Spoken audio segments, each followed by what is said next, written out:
सुबह के 10 बज रहे हैं। आप देख रहे हैं न्यूज 24। आपके साथ में हूं मानक गुप्ता। लखनऊ में सैफुल्ला एनकाउंटर मामले में इस वक्त की सबसे बड़ी खबर आपको बता दें।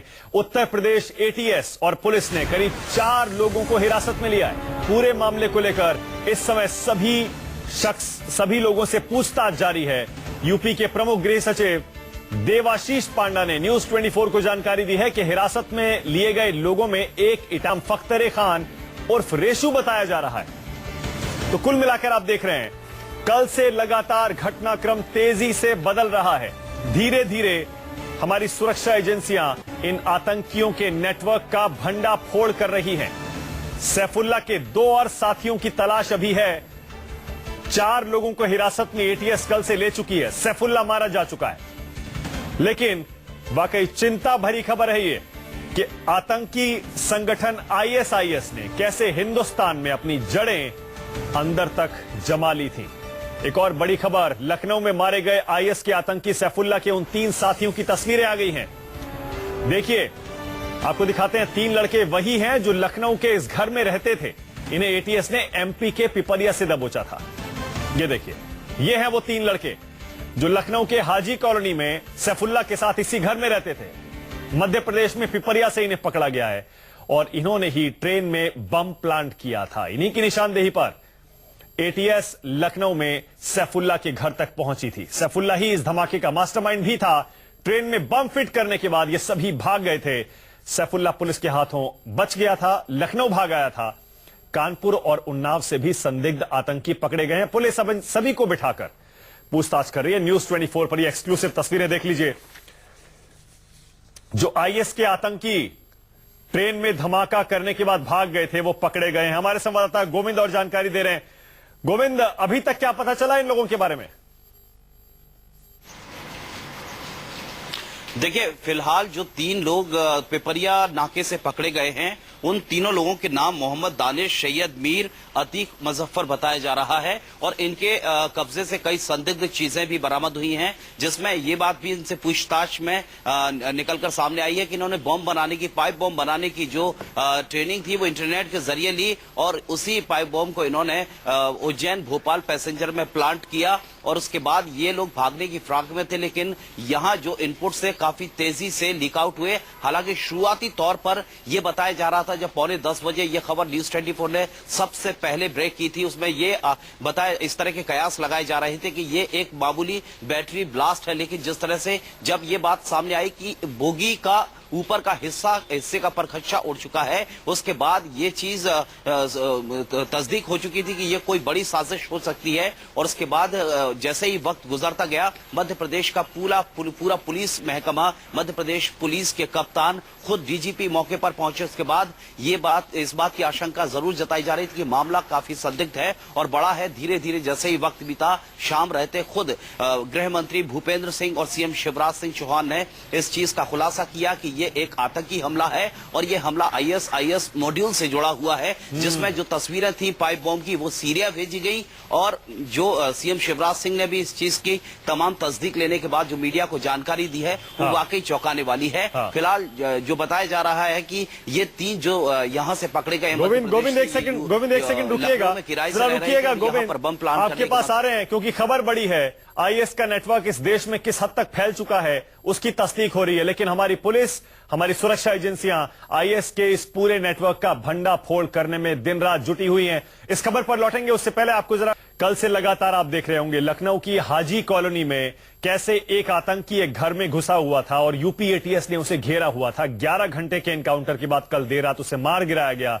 लेकिन जब धीरे धीरे और जांच की गई इस आईएस के नेटवर्क की, तो पता चला कि यह देश के कई राज्यों में फैला हुआ है। हमारे संवाददाता गोविंद गुर्जर हमें बता रहे थे कैसे मध्य प्रदेश का पूरा पुलिस महकमा इन आतंकियों को अरेस्ट करने में, इनका भंडाफोड़ करने में लगा हुआ है। मुख्यमंत्री शिवराज सिंह ने खुद बताया कि कल भोपाल उज्जैन पैसेंजर ट्रेन में ब्लास्ट करने के बाद उसकी तस्वीरें इन आतंकियों ने सीरिया भेजी हैं। इससे आइडिया लगा लीजिए कि इनका हेडक्वार्टर, इनके हैंडलर कहां दूर सीरिया में बैठे हुए हैं और हिंदुस्तान को दहलाने की साजिश रची जा रही है। गोविंद के अलावा मेरे साथ लखनऊ से हमारे संवाददाता वीरेश पांडे हैं, दिल्ली से अमित कुमार हैं और उत्तर प्रदेश के पूर्व डीजीपी विक्रम सिंह भी जुड़ गए हैं। विक्रम सिंह जी, स्वागत है आपका। विक्रम सिंह जी, क्या आपको ये पूरी खबर फिक्रमंद करती है विक्रम सिंह जी? धन्यवाद मानक जी। कि कैसे आईएस के क्या ये पूरा नेटवर्क हमारे देश के कई राज्यों में फैल गया था? विक्रम सिंह जी।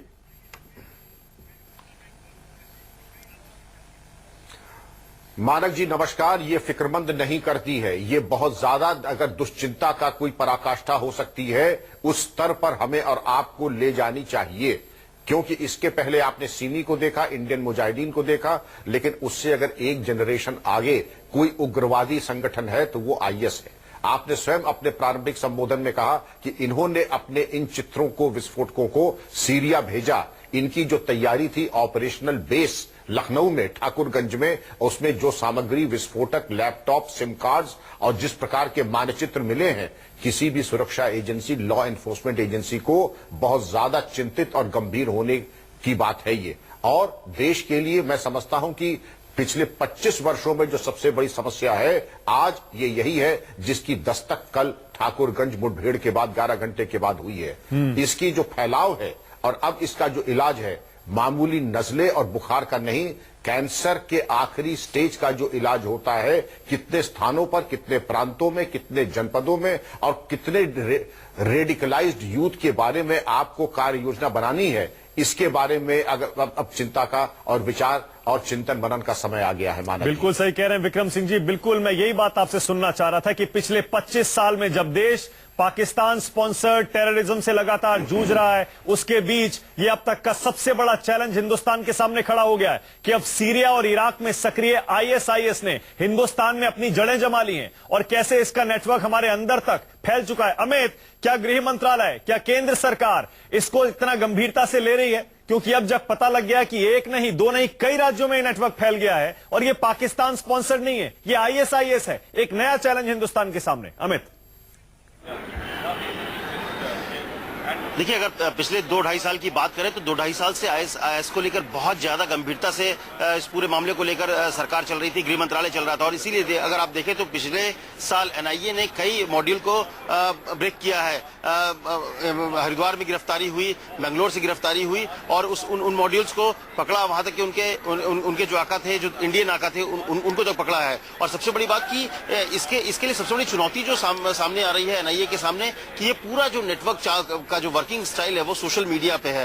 हालांकि सोशल मीडिया पे इसको ब्रेक करने के लिए, इनके मॉड्यूल को पकड़ने के लिए, ब्रेक करने के लिए, या इनके जो रेडिकल यूथ है, जो सिंपैथाइजर हैं, उनको पकड़ने के लिए एनआईए ने बाकायदा एक मुहिम चलाई हुई है और बाकायदा इसके लिए अलग अलग पुलिस सिक्योरिटी एजेंसीज के साथ काम कर रही है। लेकिन जिस तरह से ये ऑपरेशन जिस तरह से आगे बढ़ रहा है, अगर आप देखें तो ये जो लखनऊ वाला मॉड्यूल है, उसको अगर 2-3 दिन पहले एक छोटा सा इनपुट मिलता है केरल और तेलंगाना पुलिस की तरफ से आईबी को मिली। आईबी ने इसके बाद ट्रैक करना शुरू किया।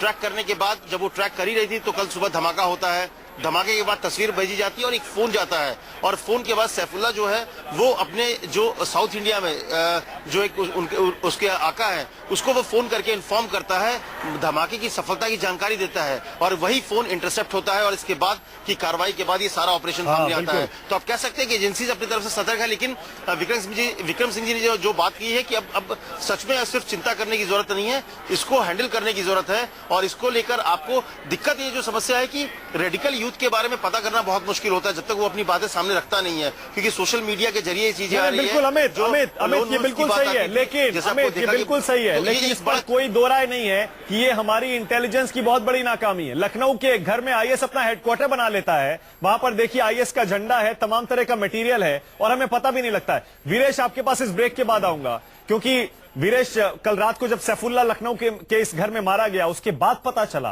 कि उस घर में पिछले कई महीनों से क्या चल रहा था। एक इतने बड़े आतंकी संगठन ने लखनऊ के एक घर में बीचों बीच उत्तर प्रदेश में आईएस का हेडक्वार्टर बना लिया और हमें पता तक नहीं चला। ये सब क्या हो रहा था इस ब्रेक के बाद। लेकिन